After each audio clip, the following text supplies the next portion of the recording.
What's up, my weasels? It's Big Papa Diesel from SBMT Greasel, painting pictures using magic cards as my easel. That's a terrible analogy. Like, wouldn't the magic cards be the paint or the brush? Or definitely not the easel. But anyway, let's just bad analogies and rhymes aside. Let's get to what you clicked on the video for, because hope you're ready for a little decromancy. It's the return of one of my favorite archetypes of all time. I'm pretty excited about it. So let's get right to it. Let's talk Reanimator. Yo, I'm sorting through some heinous haters like a pooper scooper. I'm just trying to take my life like a Koopa Trooper. I'm Double Mario, that mean I'm super. And I'm freaking dangerous like a Chupa Cabre. Got 'em all day like a Kanye, but I'm way better getting cheddar in Monterey. But Jack, you don't know, man. You got the show, man. You want roast beef? Well, I'm Arby's. And we're back from the dead, which means that we can start talking about bringing creatures back from the dead. And I'm going to talk about the creatures first here, because normally I'd start reanimation deck techs with the spells that reanimate the creatures, but we didn't get any new ones. Like, we've got the same ones that we've had for a good long while now that haven't done much, but it might finally be their time. But what I'd rather do is talk about the creatures first, because we did get a brand new creature out of Theros Beyond Death that I think is actually perfect for reanimation strategies. Because what does a reanimation target have to be? It has to be a few things in order to be worth playing in your reanimation deck. First of all, it's got to be kind of sticky, tough to deal with once it is on the battlefield. It's got to take the game over quickly once it hits the table. And it's got to have a relatively high casting cost, so you feel like you're actually cheating a card into play when you reanimate it. But luckily, we got a card that fits all of those criteria. A true dream card for reanimation decks is Dream Trawler. I mean, the creature's good enough if you can just play it once you do get to your 6 mana, and that's one of the reasons we're playing 4, is because on turn 4 you can get one out of your graveyard, start swinging with it, and a couple turns later just play another one. If your opponent has a hard time beating 1 Dream Trawler, there's no way they're going to deal with 2 Dream Trawlers, because this is actually one of the hardest to deal with creatures in all of Standard, if not the actual hardest creature to deal with in Standard, period, right now, because there really are only a few ways to take this thing out once it's on the table. No actual spot removal is going to do anything against it so long as you keep your hand stacked. So pro tip, before I talk about anything else with this card, I just want to say, once you have 6 lands out, it's often best, once you have 7 lands in this deck, it's often best to just keep any lands that you draw past the 7th one. Because you need 7 mana to cast one of the other creatures in this deck naturally, but we're mostly going to be reanimating it, obviously. But again, once you get that 7 mana, just save them so that you can actually give Dream Trawler hexproof when you need to. Just keep that in your head. And by the way, it fuels its own hexproof granting ability. Just being able to have a high-powered lifelink flyer that also draws you cards is just unbelievable once it's on the table, and it hits the table faster in this deck than it does in any other deck in Standard. But we can't just say, for Dream Trawler, call it a day. We're just reanimating this now. We gotta have at least one other thing. But luckily, Blue already had a really good and popular even reanimation target in Agent of Treachery. I mean, you had to know this card was in the deck. I'm not sure that 3 is the right call. I think it might actually be 2. But hey, we're going to be reanimating it on turn 4, right? Most of the time, we're not going to be paying 7 mana for this. And even if we do have to pay 7 mana for it, it's still an unbelievable card. That's what I like about Trawler and Agent of Treachery, is they can end the game on turn 4 if you reanimate them, but they can end the game on turn 6 or 7 if you just play them.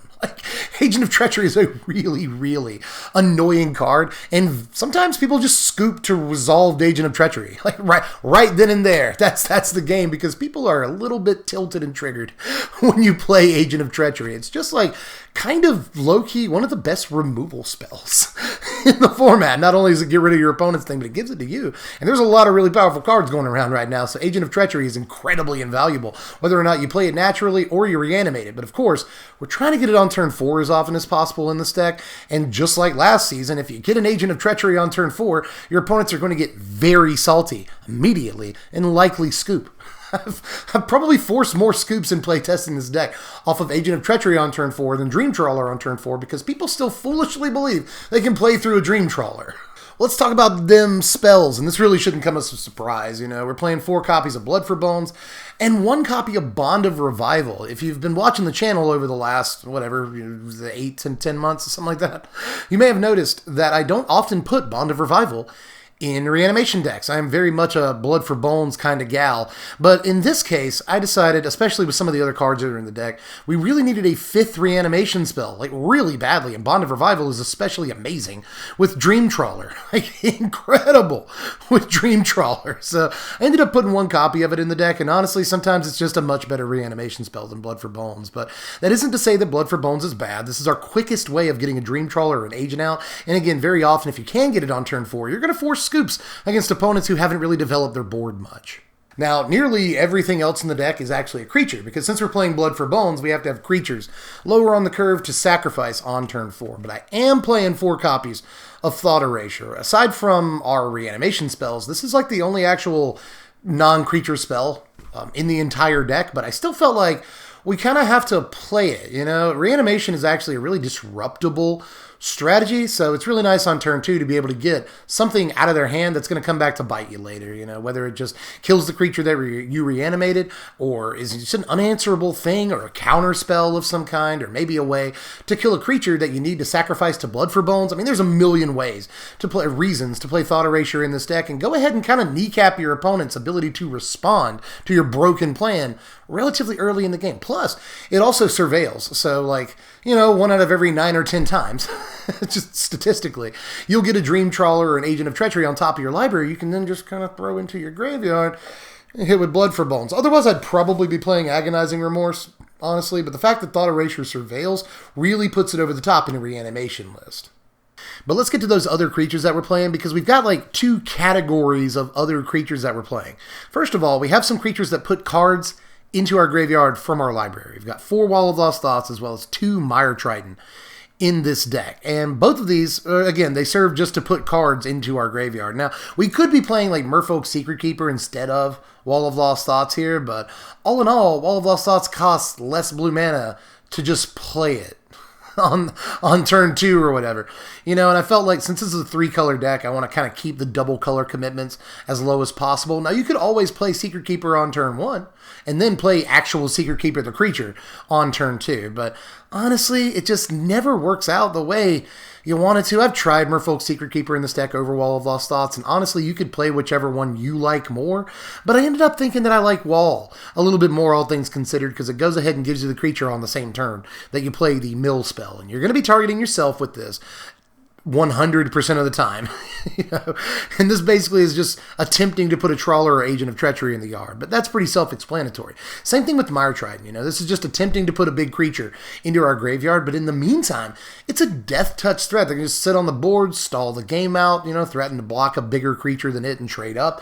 Very often, just like with Foulmire Knight or something on the battlefield, your opponent just won't swing in to a board where you have a Mire Triton, because you're just so likely to get, you know, a mana trade up in value on them. So this has been really good at just sitting on the board and letting us develop our game plan. And the later we go into the game, the better we are, because there's going to be a lot of games where we can't Blood for Bones on turn 4. We can't Bond of Revival on turn 5. Or maybe we can, but we don't have the requisite creatures in our graveyard. They're stuck in our hand or something like that. So we need to extend the game as much as we can, so where we can actually play these Dream Trawlers and Agent of Treacheries naturally when we have to. And cards like Mire Triton, again, will hold off the opponent's offense for a couple of turns and help us get that opening that we need. It's a very important card.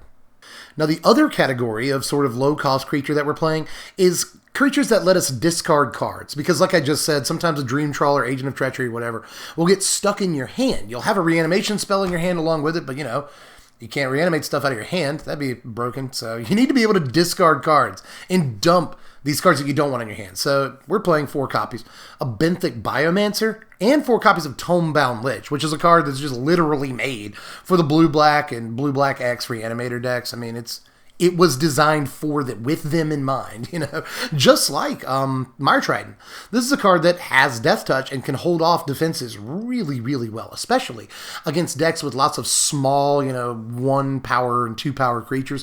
This is particularly very, very good at holding the fort down for you, and it also lets you pitch a card the turn it comes into play. But of course, against control decks, if you can actually get some combat damage in with it, you can draw and discard, and that can really help you out, whether it's getting lands or just dumping cards in the graveyard. graveyards. I mean, there's a lot of reasons to play Tonebound Lich. It's always impressed me in every Reanimator deck that I've played it in. It's a card that you really need to, again, help extend the game, make sure you can block small creatures in the early game, and even gain a little bit of life back, but it also serves as an outlet to let you dump cards into the yard. It's just an unbelievably impressive card in every Reanimation deck I've played. Now, Benthic Biomancer, I have not often played in too many Reanimation decks, and I kind of think that's a mistake. This is something else that'll let you at least draw one card to see more of your deck, get that Blood for Bones, before turn 4, get it on time. And it's just a really important card to be able to dump stuff in your graveyard. It also becomes a relatively big-ish creature. I mean, it's just a 2/2 when you adapt it, but that can trade with,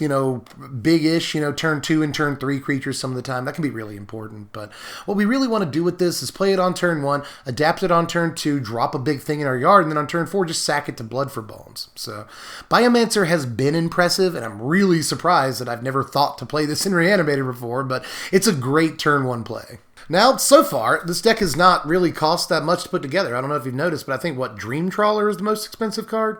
Yeah, it's like $275, which is criminally low. I don't know what's going to happen. I'm not a finance person, but I feel like it's going to be more than $275 in a couple of weeks. But, don't take my word for it. In any case, I'm going to show you an expensive card. And then, obviously, our mana base is expensive, too. So, there's probably no reason to try to make this deck budget, because the mana base is going to cut that out real quick. So, I'm playing 4 copies of Brazen Borrower in my list. Now, there are cards you could play instead of this if you don't have the $22 a pop to play Brazen Borrower, but it is one of the very few defensive elements in this deck, aside from, our Death Touch creatures. But obviously we can't target things with Death Touch creatures. And Agent of Treachery is defensive, but it takes forever to get into play if we don't have a reanimation spell. So I kind of want to take the heat off of us as much as possible in the early game, get a little bit of tempo, because if we can get to turn 4 and reanimate something, we often win the game, but we have to get there.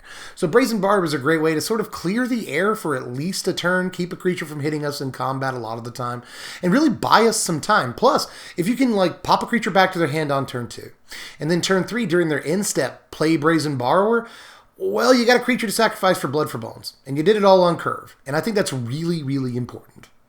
Now, there are 26 lands in this deck, and many of them will cost you a pretty penny. I don't think you have to play the Fabled Passage. I don't necessarily think that you have to do that. So that'll save you $16-17 right there. But obviously the shock lands are pretty expensive right now, so you could just fill out those slots with more temples if you didn't have the dough, but I'd really like the opportunity to play some untapped lands. So this is an expensive mana base, but it is what it is. It's got to be that way.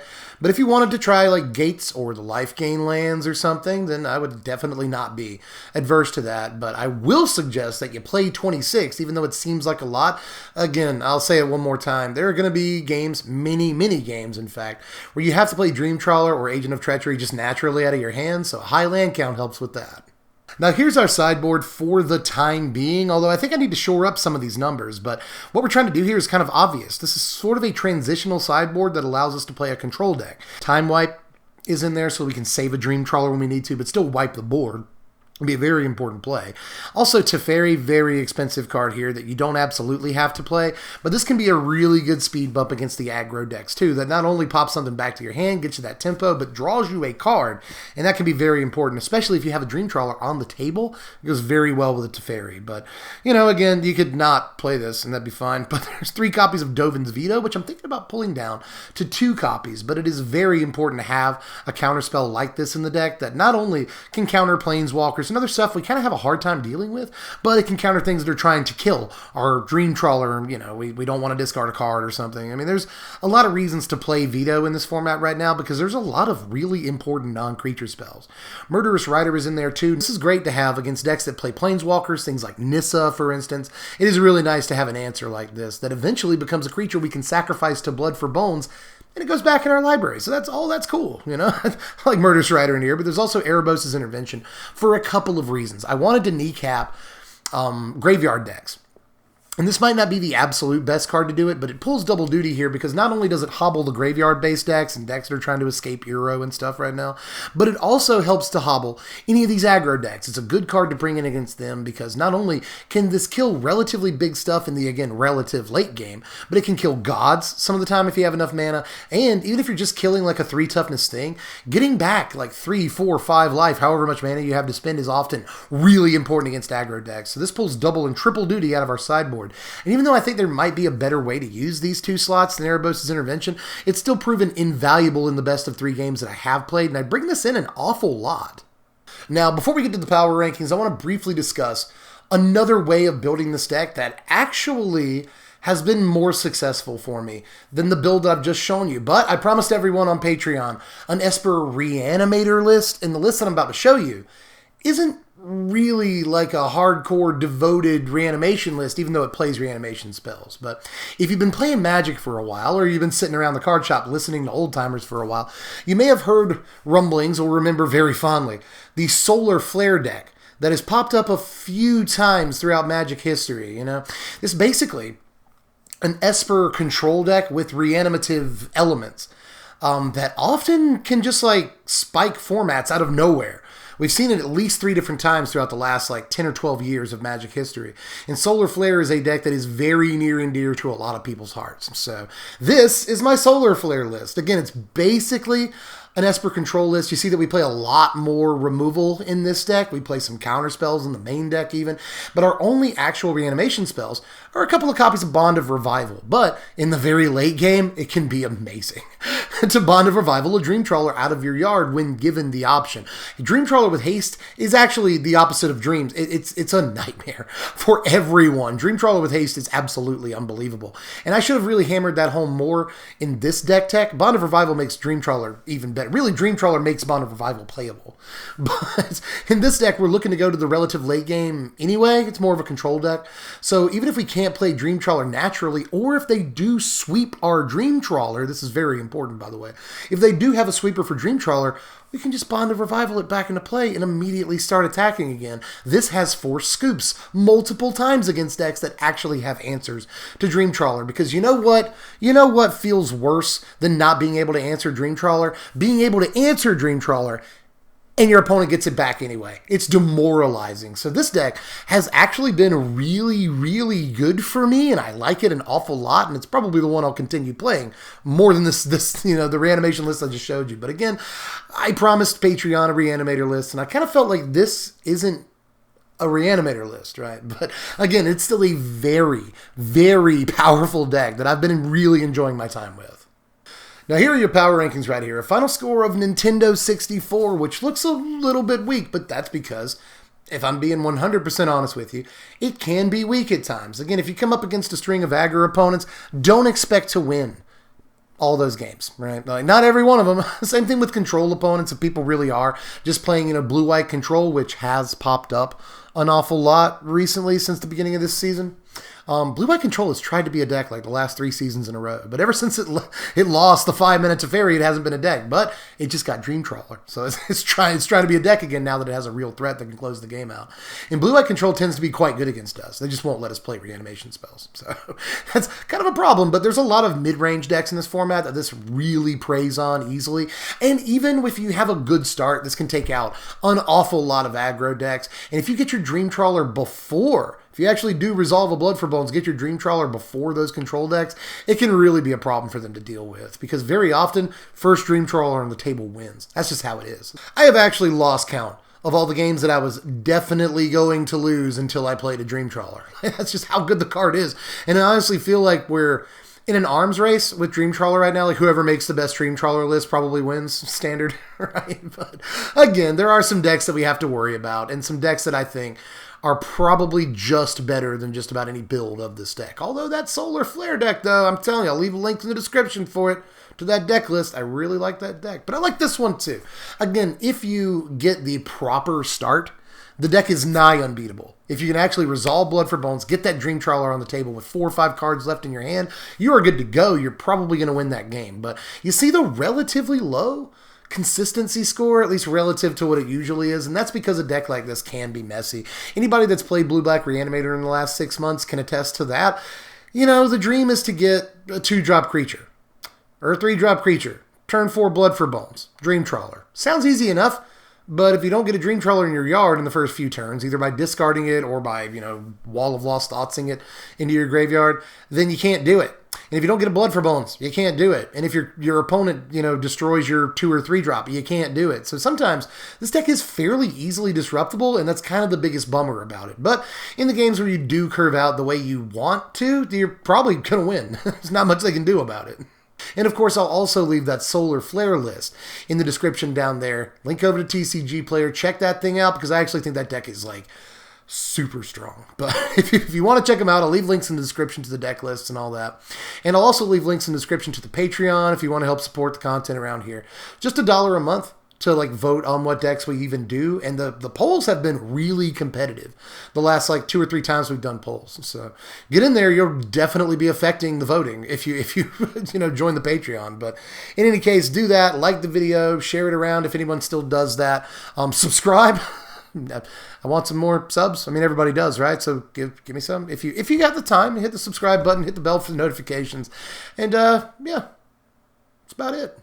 I guess you can follow me on Twitter at SBMTGDev. And of course, make sure you comment down there. And let me know how you feel about this build of the deck in any way that we could, of course, improve upon it. Or any slots you just don't agree with. If you think that Mire Triton is terrible, let me know down there. I think this is a deck we really need to put our heads together on. Because again, there's so many ways to build it that I'm almost 100%, I'm 148% certain I didn't land on the right build here. But again, this has been a fairly competent deck that's really fun to play when it works correctly. And I've talked a little bit, let me just say this last thing here. I've talked a little bit about how easily disruptible the deck can be, and it's not consistent all the time. But honestly, even if you kind of get, blown out or your creature gets removed, and you can't Blood for Bones on turn 4, well, if you make it to turn 6, you can just play Dream Trawler. That's bailed me out of so many situations. If you get to the proper point in the game where you can just play Dream Trawler and Agent of Treachery, you're probably going to win. I mean, they're just really hard to deal with cards. So anyway, I hope you give the deck a shot. Let me know how I did down there in the comments section. Anything you'd change, I am all ears. Because again, I think this is a deck that would really benefit from the community coming together and kind of putting their heads on it. So let me know how you feel about it down there in the comments section. And I am done. Am I done for this one? This is a deck I really want to talk about all night. If you can't tell, I really, really like this deck, and I have high hopes for it, and I think it can be even better than what we've made here. So again, give me your ideas down there in the comments section, and I'll be playing the deck on camera in just a couple of days. I'll even play a couple of games of that Solar Flare build because I want you to know how good it is. But look forward to that. Make sure you're subbed to the channel to make sure you know when that content comes out in the first place. And I am done. Yeah, I'm going to let you go now. I'm dead from the place. Thanks for watching, my wizards. Spread love and be kind.